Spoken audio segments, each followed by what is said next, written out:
Welcome to LSS tutorial. Kolkata বিশ্ববিদ্যালয়ের third সেমিস্টারের ইতিহাস অনার্সের সকল স্টুডেন্টদেরকে এলএসএস টিউটোরিয়াল চ্যানেল ওয়েলকাম। তোমাদের আজকের ভিডিওটা তোমাদের সিসি 7 পেপার নিয়ে। তোমাদের সিসি 7 পেপারের মোট 50টি প্লাস শর্ট প্রশ্ন আজকের ভিডিওর মাধ্যমে আমি তোমাদেরকে শেয়ার করে দেবো, যেগুলো তোমাদের আসন্ন সেমিস্টারের জন্য খুবই গুরুত্বপূর্ণ। আগের ভিডিওতে আমি সিসি 6 এবং সিসি 5 পেপারের 50 প্লাস করে শর্ট প্রশ্ন আমি অলরেডি পোস্ট করে দিয়েছি।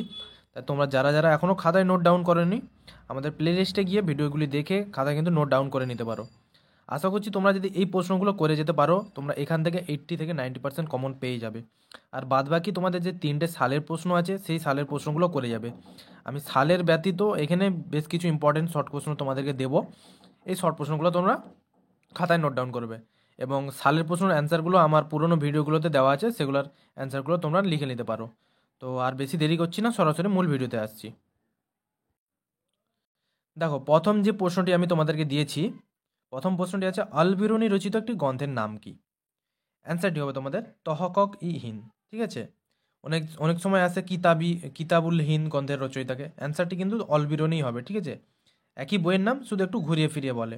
মনে রাখবে তোমরা, কিতাবুল হিন্দ, ঠিক আছে, বা তহকক-ই-হিন্দ। পরবর্তী প্রশ্ন দেখো, 2 দাগের, ইবন বতুতা কে ছিলেন? ইবন বতুতা ছিলেন সুলতানি যুগে ভারতে আগত একজন পরিব্রাজক তথা ঐতিহাসিক। ঠিক আছে, খুব ইম্পর্টেন্ট প্রশ্ন, তোমাদের লং প্রশ্ন আকারেরও কিন্তু ইম্পর্টেন্ট প্রশ্ন। ইবন বতুতার রেহালা গ্রন্থকে কি আদি মধ্যযুগের গুরুত্বপূর্ণ উপাদান হিসেবে গণ্য করা যায়? তোমাদের জন্য খুব ইম্পর্টেন্ট প্রশ্ন। পরবর্তী প্রশ্ন দেখো, 3 দাগের, দিল্লির প্রথম সুলতানি শাসক কে ছিলেন? দিল্লির প্রথম সুলতানি শাসক ছিলেন কুতুবউদ্দিন আইবক। তিনি কোন বংশের প্রতিষ্ঠাতা ছিলেন? দাস বংশের। ঠিক আছে, মনে রাখবে, অনেক সময় প্রশ্ন আসে তোমাদের দাস বংশের প্রতিষ্ঠাতাকে, তখন অ্যান্সারটি কুতুবউদ্দিন আইবকই হবে। যদি বলে কত সালে সিংহাসনে বসেছিলেন, তাহলে হবে 1206 সালে। আমি পরপর 3টে দিয়ে দিয়েছি তোমাদের যাতে অসুবিধা না হয়। ঠিক আছে, পরবর্তী প্রশ্ন দেখো কি রয়েছে। জিয়াউদ্দিন বারানি রচিত একটি গ্রন্থের নাম লেখো। অ্যান্সারটি হবে তোমার ফতোয়াই জাহানদারি। খুব ইম্পর্টেন্ট প্রশ্ন। পরবর্তী প্রশ্ন দেখো, ইকতা প্রথা কি? সুলতানি যুগে নির্দিষ্ট কর্তব্য ও শর্ত পালনের বিনিময়ে সেনাধ্যক্ষ, সৈনিক ও অভিজাতরা যে জমি লাভ করত, তা ইকতা প্রথা নামে পরিচিত। তোমাদের ইকতা প্রথা কিন্তু লং প্রশ্নের আকারেও খুব ইম্পর্টেন্ট প্রশ্ন। ইকতা প্রথার বৈশিষ্ট্যগুলি আলোচনা করো। তোমরা অবশ্যই ইকতা প্রথা লং প্রশ্ন আকারেও করে যাবে। আর যদি প্রশ্ন আসে ইকতা প্রথা কে চালু করেন, তাহলে অ্যান্সারটি হবে ইলতুৎমিশ। আর যদি প্রশ্ন আসে তোমাদের ইকতা শব্দের অর্থ কী, তাহলে লিখবে অংশ বা ভাগ। এই ধরনের কোরিলেটেড টাইপের প্রশ্ন আমি পরপর দিয়ে দিছি, যাতে তোমাদের অসুবিধা না হয়। তোমরা এগুলো স্টার মার্কস দিয়ে লিখে নিও। ঠিক আছে, পরবর্তী প্রশ্ন দেখো, কবির কে ছিলেন? কবির ছিলেন একজন ভক্তি সাধক। 7 নম্বর প্রশ্ন দেখো কি রয়েছে, দোহা কি? অ্যান্সারটি হবে তোমাদের ভক্তিবাদের অন্যতম প্রচারক কবিরের লেখা 2 লাইন বিশিষ্ট গান ও কবিতাগুলিকে দোহা বলা হতো। খুব ইম্পর্টেন্ট প্রশ্ন, অবশ্যই তোমরা প্রশ্নটি করে যাও। এরপরে দেখো কি রয়েছে, মহারাষ্ট্রে কে ভক্তি ধর্ম প্রচার করেন? মহারাষ্ট্রে ভক্তি ধর্ম প্রচার করেন জ্ঞানেশ্বর বা জ্ঞানদেব। 9 দাগের প্রশ্ন দেখো কি রয়েছে, উলেমা কাদের বলা হতো? উলেমা বলা হতো ইসলামী রাষ্ট্রে পারদর্শী ও পণ্ডিত জ্ঞানী ব্যক্তিদের। খুব ইম্পর্টেন্ট প্রশ্ন, তোমরা অবশ্যই প্রশ্নটি করে যাও। 10 দাগের প্রশ্ন দেখো, কোন সুলতানের আমলে ইকতা প্রথার উপর সরকারি নিয়ন্ত্রণ বৃদ্ধি পায়? অ্যান্সারটি হবে তোমাদের মোহাম্মদ বিন তুগলক। পরবর্তী প্রশ্ন দেখো, কোন সুলতানের আমলে ইকতা প্রথার উপর সরকারি নিয়ন্ত্রণ শিথিল হয়? এর অ্যান্সারটি হবে তোমাদের ফিরোজ শাহ তুগলক। যদি প্রশ্ন আসে বৃদ্ধি কার পায়, তাহলে হবে মোহাম্মদ বিন তুগলক। আর যদি প্রশ্ন আসে শিথিল হয়, তাহলে ফিরোজ শাহ তুগলক। ঠিক আছে, 12 দাগের প্রশ্নটি দেখো, লোদি বংশের প্রতিষ্ঠাতা কে ছিলেন? এর অ্যান্সারটি হবে তোমাদের বহলুল লোদি। পরবর্তী প্রশ্ন দেখো, 13 দাগের, কোন সুলতান ব্রাহ্মণদের ওপর জিজিয়া কর আরোপ করেছিলেন? খুব ইম্পর্টেন্ট প্রশ্ন, ভিভিআই প্রশ্ন। এর অ্যান্সারটি হবে তোমাদের ফিরোজ শাহ তুগলক। পরবর্তী প্রশ্ন দেখো কি রয়েছে, 40 চক্র কে গঠন করেছিলেন? 40 চক্র গঠন করেছিলেন ইলতুৎমিশ। খুব ইম্পর্টেন্ট প্রশ্ন, তোমাদের 40 চক্র বলতে কী বোঝো, টিকা আকারেও কিন্তু খুব ইম্পর্টেন্ট প্রশ্ন। তোমরা 40 চক্র বলতে কী বোঝো কিংবা বন্দেগানি চিহালগানি কি, টিকা আকারে অবশ্যই করে যাবে। এরপরে প্রশ্ন দেখো কী রয়েছে, কুয়াতুল ইসলাম মসজিদ কে নির্মাণ করেন? কুয়াতুল ইসলাম মসজিদ নির্মাণ করেন কুতুবুদ্দিন আইবক। ঠিক আছে, খুব ইম্পর্টেন্ট প্রশ্ন। এরপরে প্রশ্ন দেখো কী রয়েছে, আলাই দরওয়াজা কে নির্মাণ করেন? আলাই দরওয়াজা নির্মাণ করেন আলাউদ্দিন খলজি। এর পরের প্রশ্ন যাওয়ার আগে বলে রাখি, তোমরা যারা যারা এখনও আমাদের অফিসিয়াল অ্যাপস এলএসিস টিউটোরিয়াল ডাউনলোড করোনি, তোমরা অবশ্যই প্লে স্টোরে গিয়ে অ্যাপসটি ডাউনলোড করে নিতে পারো। সেখানে বিভিন্ন নোটস সাজেশান আমি তোমাদের পরের সেমিস্টার থেকে প্রোভাইড করব, তোমরা সেখান থেকে গিয়ে কালেক্ট করে নিতে পারো। তাই যারা এখনও ডাউনলোড করেনি, প্লে স্টোরে নিয়ে গিয়ে সার্চ করলে এলএসিস টিউটোরিয়াল আমাদের অফিসিয়াল অ্যাপসটি বেরিয়ে যাবে, সেটি গিয়ে ডাউনলোড করে নিতে পারো। পরবর্তী প্রশ্ন দেখো, ভারতবর্ষের সুলতানি সাম্রাজ্যের প্রকৃত প্রতিষ্ঠাতা কাকে বলা হয়? অ্যান্সারটি হবে তোমাদের ইলতুৎমিশকে। 18 দাগের প্রশ্ন দেখো, কুতুব মিনার নির্মাণের কাজ কে শেষ করেন? খুব ইম্পর্টেন্ট প্রশ্ন কিন্তু, নির্মাণের কাজ শেষ করেন কিন্তু ইলতুৎমিশ। আর যদি বলে শুরু করেন কুতুব মিনারের কাজ, অর্থাৎ কুতুবউদ্দিন আইবক শুরু করেছিলেন কিন্তু সমাপ্তি করতে পারেনি, সমাপ্তি করেছিল ইলতুৎমিশ। আর যদি প্রশ্ন আসে এখানে দেওয়া হয়নি যে কুতুব মিনার কার স্মৃতির উদ্দেশ্যে নির্মিত হয়, তাহলে তোমরা লিখবে কুতুবউদ্দিন বখতিয়ার কাকির স্মৃতির উদ্দেশ্যে। ঠিক আছে, ভালো করে মনে রাখবে নামটা, কুতুবউদ্দিন বখতিয়ার কাকি। ঠিক আছে, এর পরবর্তী প্রশ্ন দেখো কি রয়েছে 19 দাগের, কোন সুলতান ভারতে প্রথম ঐশ্বরিক নরপতিত্বের আদর্শ প্রচার করেন? অ্যান্সারটি হবে তোমাদের গিয়াসউদ্দিন বলবন। গিয়াসউদ্দিন বলবনও বড় কোশ্চেন আকারে তোমরা অবশ্যই করে রাখবে। ঠিক আছে, 20 দাগের প্রশ্নটা দেখো কি রয়েছে, ভারতের সৈয়দ বংশের প্রতিষ্ঠাতা কে ছিলেন? ভারতের সৈয়দ বংশের প্রতিষ্ঠাতা ছিলেন খিজির খাঁ। ঠিক আছে, পরবর্তী প্রশ্ন দেখো, মালিক কাফুর কে ছিলেন?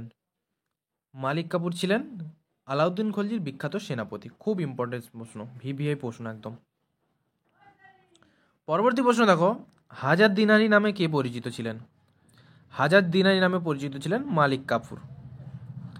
পরবর্তী প্রশ্ন দেখো কি রয়েছে, কোন সুলতান কৃষকদের তকাভি ঋণ দানের ব্যবস্থা করেন? অ্যান্সারটি হবে তোমাদের মোহাম্মদ বিন তুগলক। ঠিক আছে, যদি প্রশ্ন আসে তোমার তাকাভি কি, তখন লিখবে মোহাম্মদ বিন তুগলক পরিবর্তিত এক ধরনের কৃষি ঋণ।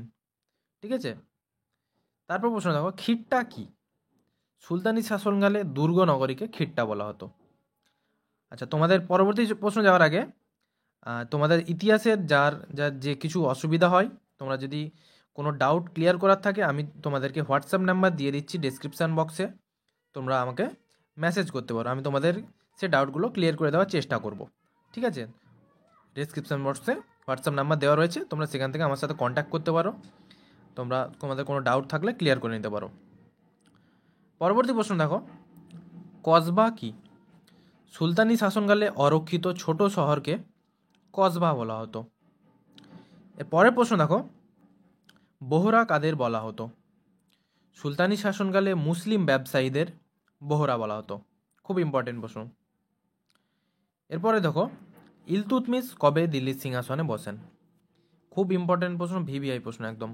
ইলতুৎমিশ সিংহাসনে বসেছিলেন 1211 সালে, আর যদি কুতুবউদ্দিন আইবক বসেছিলেন কিন্তু 1206 সালে। ঠিক আছে, তারপরে দেখো কি রয়েছে, লাক্সবক্স উপাধিটি কার ছিল?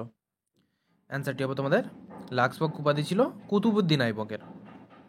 আইবক শব্দের অর্থ কি? আইবক শব্দের অর্থ হচ্ছে দাস।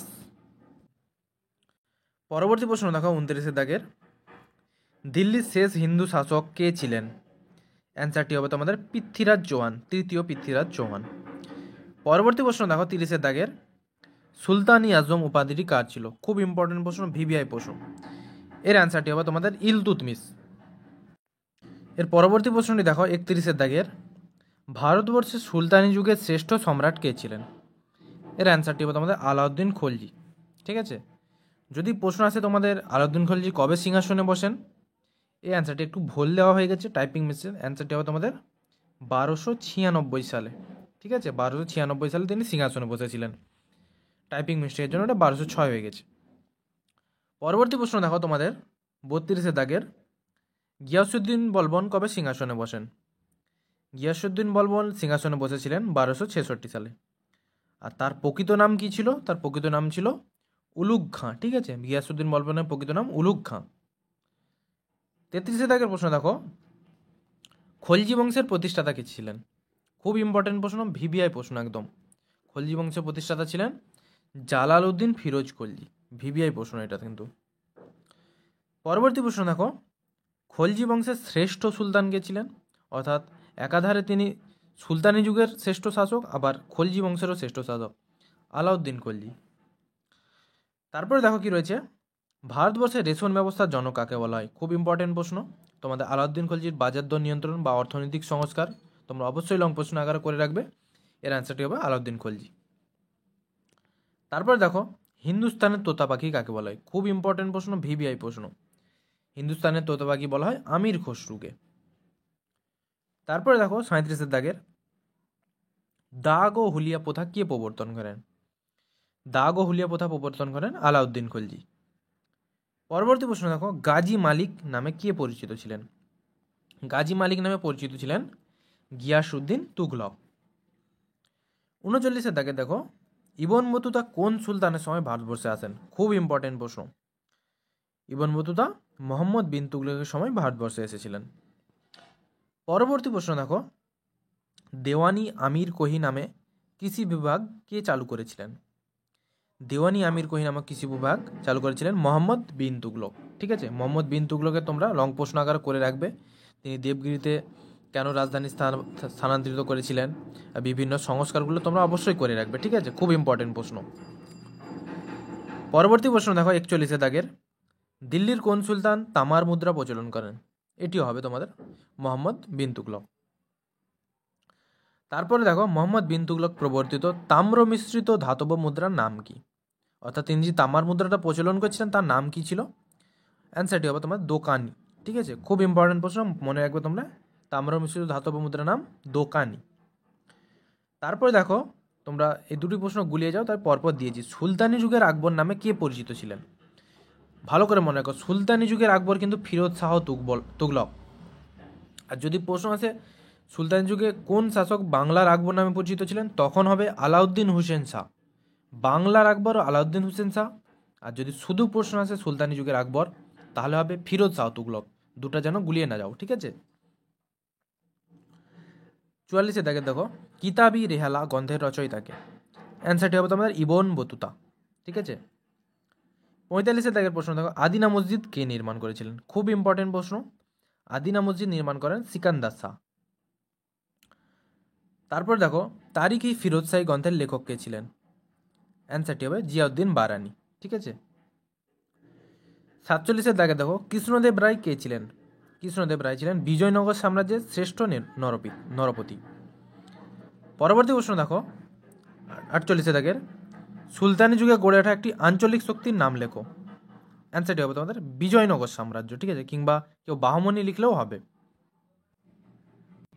পরবর্তী প্রশ্ন দেখো 49 দাগের, খুব ইম্পর্টেন্ট প্রশ্ন, হোসেন শাহী আমলে নির্মিত একটি স্থাপত্য কীর্তির নাম লেখো।